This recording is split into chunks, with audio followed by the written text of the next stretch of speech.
تو ضرورت مند ہو کے میری تقسیم پہ راضی ہو گیا، اور مجھے تو تیرے عملوں کی لوڑ بھی نہیں ہے نا، تو میں رب ہو کے تیرے اوپر راضی ہوں۔ تو بتاؤ کہ سودا کتنا سستا ہے۔ اللہ اکبر۔ تو فرمایا جو اللہ کے دیے گئے تھوڑے رزق پہ راضی ہو گیا، اللہ قیامت کے دن اس کے تھوڑے عملوں پہ راضی ہو جائے۔ اللہ اکبر۔ تو انسان جب اس طرف اپنا رخ کر لیتا ہے پھر اس کی زندگی سکھ میں آ جاتی ہے۔ امام غزالی نے ایک بڑی پیاری بات لکھی۔ آپ فرماتے اس دنیا میں سب سے زیادہ دکھی شخص کون ہے اور سب سے زیادہ سکھی کون ہے؟ یہ فلسفہ آپ نے بیان کیا، نتیجہ سنا رہا ہوں۔ امام غزالی نے تو کئی صفحات پہ بحث چھیڑی، پھر اس کو سمیٹا اور نتیجہ نکالا۔ میں دو لفظوں میں آپ کو بتا رہا ہوں۔ امام غزالی فرماتے ہیں اس دنیا کے اندر سب سے زیادہ دکھی مرض جو ہے وہ حسد کا مرض ہے۔ یہ ہر وقت سلگتا رہتا ہے اور ایسا مرض ہے کہ جس کا علاج بھی کوئی نہیں۔ شیخ سعدی فرماتے ہیں ایک ہی علاج ہے، بمیر حسود کی رنجیست کہ بجز مرگ علاج نیست۔ اے حاسد تو مر ہی جا، تیرا علاج اس کے علاوہ کوئی اور ہے ہی نہیں ہے۔ تو کہتے ہیں سب سے دردناک مرض جو ہے وہ حسد ہے۔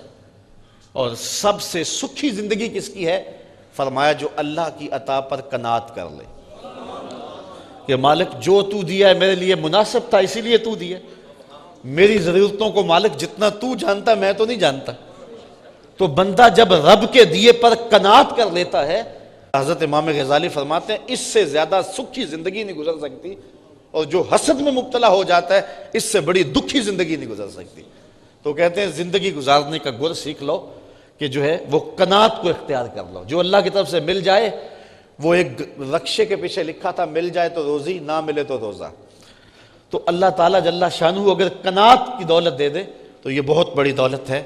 تو کہا کہ انسان ناشکر ہے، اس پہ وہ خود گواہ ہے، وَإِنَّهُ لِحُبِّ الْخَيْرِ لَشَدِيدٌ۔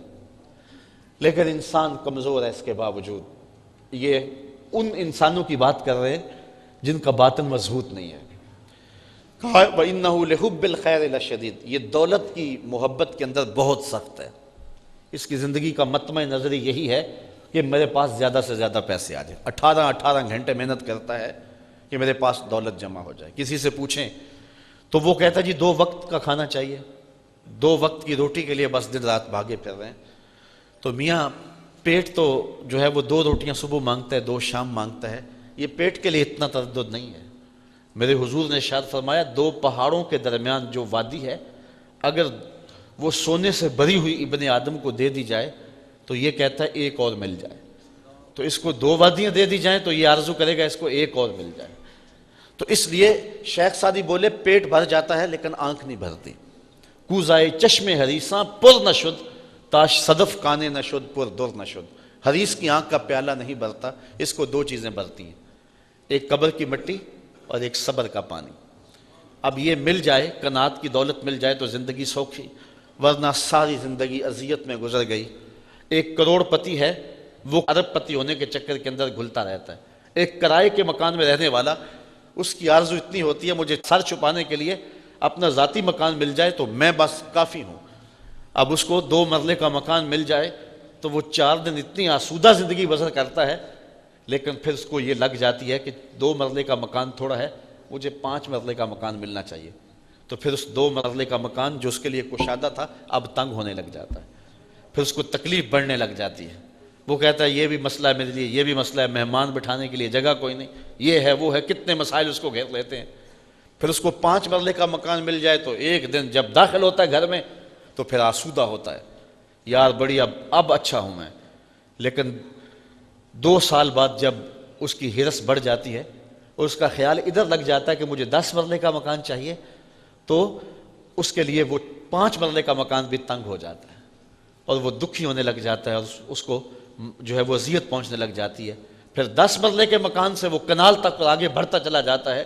جو مقروض ہے اس سے پوچھے تو وہ کہتا ہے میرا قرضہ اتر جائے تو میری جان سکھی ہو جائے، اور جب قرضہ اتر جائے تو اس کو بڑی چین کی نیند آتی ہے، بڑا سکھ سے سوتا ہے۔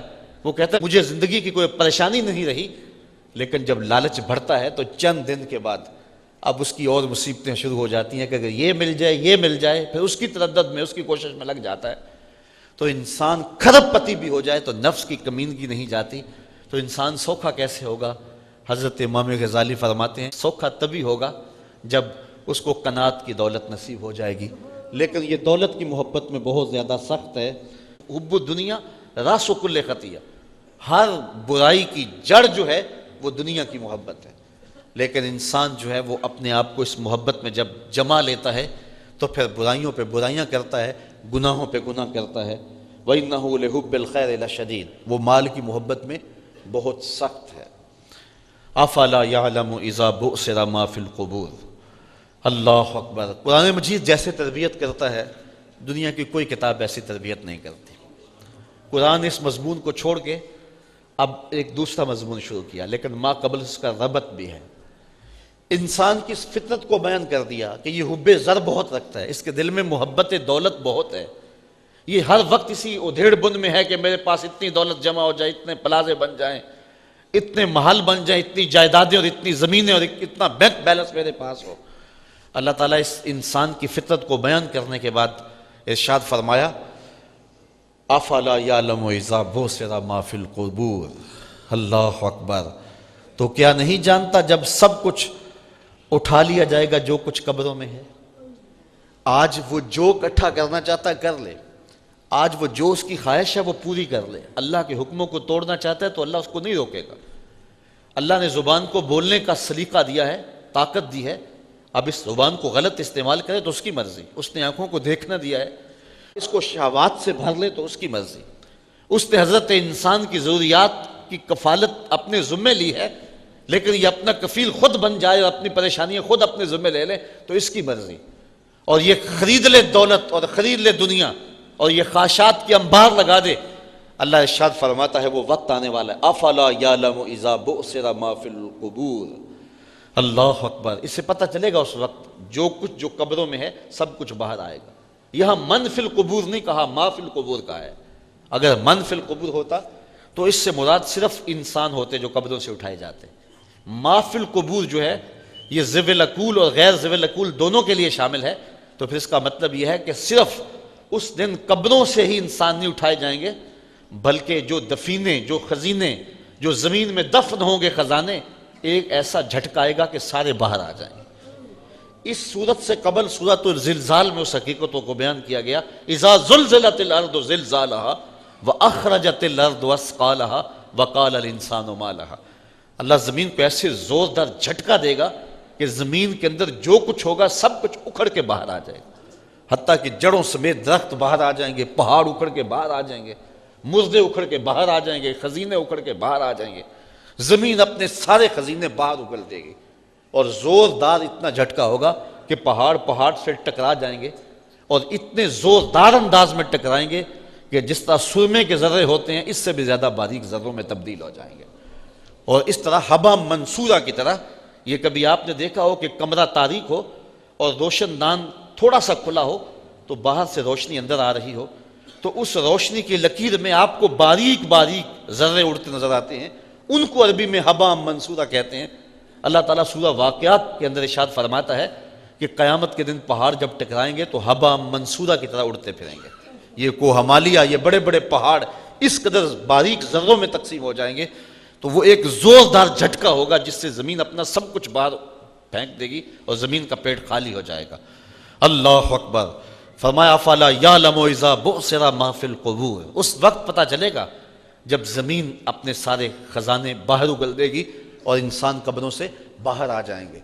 یہاں سید قطب نے بڑی خوبصورت بات لکھی، اس نے کہا بؤثرہ کا جو صوتی آہنگ ہے وہی بندے کو ہلا کے رکھ دیتا ہے، تو جب یہ عملاً ہوگا تو پھر کیا ہوگا؟ اللہ اکبر۔ افلا یعلم اذا بؤثر ما فی القبور وحصل ما فی الصدور، اگلی بات اس سے بھی سخت۔ اللہ فرماتا جو کچھ سینوں میں ہے وہ بھی باہر آ جائے گا۔ اب سینوں کے اندر جو راز ہیں، جو نیتوں کی پوشیدگی ہے، تو یہ سب کچھ باہر آ جائے گا۔ مجھے آپ بتائیں جب نیتیں بھی چھپی نہیں رہیں گی، جب خیال بھی چھپے نہیں رہیں گے، رب انہیں بھی ظاہر کر دے گا تو پھر باقی بچے گا کیا؟ تو آج زندگی گزارتے ہوئے احتیاط کرنی چاہیے۔ قرآن کی یہ آیت ہمیں بتاتی ہے کہ قیامت کے دن اللہ ہر شے تشت ازبام کر دے گا۔ اے داور حشر میرا نام آئے اعمال نہ پوچھ، اس میں کئی پردہ نشینوں کے بھی نام آتے ہیں۔ وَحُصِّلَ مَا فِي الصُّدُورِ، یہ حُصِّلَ کے لفظ پر جو تشدید ہے، سواد پر ذرا اس سے بھی جو ہے وہ آپ محسوس کریں کہ قرآن مجید کے لفظ بھی جو ہیں معنی نہ بھی کریں تو وہی مفہوم کو ظاہر کر رہے ہیں۔ وَحُصِّلَ مَا فِي الصُّدُورِ، جو کچھ سینوں میں ہے وہ نکل کے باہر آ جائے گا، اور خیال، وہم، سوچیں اور نیتیں ایک شکل اختیار کر لیں گی۔ اب انسان دیکھے گا تو حیرت زدہ ہو جائے گا کہ یہ تو میں نے سوچا تھا، یہ تو میں نے جو ہے یہ میرے تصور میں تھا، تو وہ تصور بھی متشکل ہو جائیں گے، اور جب تصوروں کو بھی شکل مل جائے گی، جب خیال بھی مجسم ہو جائیں گے، جب سوچیں اور نیتیں بھی سامنے آ جائیں گی، تو پھر باقی کیا بچے گا؟ اللہ اکبر۔ ان ربہم بہم یومئذ لخبیر، کہا اس دن تمہارا رب تمہیں ہر شے سے آگاہ کر دے۔ ہر شے تشت ازبام ہو گئی، اس دن پھر ظالم ہاتھ کاٹے گا اور کہے گا یا لیتنی قدمت لحیاتی، کاش میں اپنی اس زندگی کو اس زندگی کے لیے آگے بھیجا ہوتا۔ لیکن اس وقت کا پچھتاوا کوئی کام نہیں دے گا۔ آج کا پچھتاوا زندگی بدل ہے، آج کا پچھتاوا زندگی کے رخ کو تبدیل کر سکتا ہے۔ وقت پر کافی ہے ایک قطرہ بھی آب خوش ہنگام کا، جل گیا جب کھیت برسمی تو پھر کس کام کا۔ تو صاحبو آئیے ہم اپنی آخرت کے لیے تیاری کر دیں۔ یہ قرآن مجید کا جو اسلوب ہے، آپ قرآن مجید کی کوئی بھی صورت پڑھ لیں، قرآن مجید مختلف دلائل دے کر کے اور مختلف اسالیب کے بعد اپنے قاری کو اس جگہ پہ لاتا ہے کہ تیری زندگی مختصر ہے اور تو جس مقصد کے لیے دنیا پہ آیا ہے اس کی طرف توجہ کر۔ آج تو لوگوں کی نگاہوں سے پوشیدہ ہے، آج تیرا مکر و فریب، تیرا دجل و تلبیس چل رہا ہے، آج تو لوگوں کو دھوکہ دے سکتا ہے، لیکن یہ کل ہر شے ظاہر ہو جائے گی، اور پھر اس وقت کتنا مشکل ہوگا جب نیتیں بھی پوشیدہ نہیں رہیں گی، جب راز بھی پوشیدہ نہیں رہیں گے۔ تو سورہ العادیات گھوڑوں کی اداؤں کی قسموں سے لے کر کے سینوں کے چھپے ہوئے رازوں کے اظہار تک ہمیں ایک سبق دیتی ہے، ایک درس دیتی ہے کہ ہمارا رب ہماری شکلوں کو نہیں، ہماری اداؤں کو پسند کرتا ہے اگر وہ صالح ہیں تو، لیکن اگر ہماری ادائیں اچھی نہیں ہوں گی تو یہ شکل قیامت کے دن چھین لی جائے گی۔ یہ بات ذہن میں رکھیں کہ جب کوئی شخص بھی جہنم میں جائے گا تو اس صورت میں نہیں جائے گا، یہ محمدی صورت ہے، اس صورت کو چھین لیا جائے گا، اس کی شکل بدل دی جائے گی۔ روایات میں آتا ہے ایک ایک دانت احد پہاڑ جتنا ہوگا۔ احد پہاڑ 15 کلومیٹر پہ پھیلا ہوا ہے، تو ذرا 32 سے ضرب دینا کہ 15 کلومیٹر کو ذرا 32 ضرب دے تو کتنے کلومیٹر کے دانت بنیں گے، اور پھر جس منہ میں یہ دانت ہوں گے وہ منہ کتنا ہوگا، پھر اس شکل کا نہیں ہوگا، اس کی شکل بھی الگ ہوگی، صورت بھی الگ ہوگی، اور یہ جسم اتنا بڑا اس لیے کر دیا جائے گا تاکہ یہ عذاب کی سختی اور عذاب کی تکلیف کو زیادہ سے زیادہ سہے۔ 70 گز موٹی کھال ہوگی انسان کی تاکہ آگ زیادہ جلائے، اس کو زیادہ تکلیف پہنچے۔ تو یہ کیسا دن ہوگا اور کیسی گھڑیاں ہوں گی۔ خوش نصیب وہ ہیں جو اس مختصر سے زندگی کو آخرت کے لیے گزارتے ہیں۔ آفاق کے ہر گوشے میں قرآن سنا کر دم لینا، اب رکنا نہیں، اب تھمنا نہیں، فردوس میں جا کر دم لینا، آفاق کے ہر گوشے میں قرآن سنا کر دم لینا، اب رکنا نہیں، اب تھمنا نہیں۔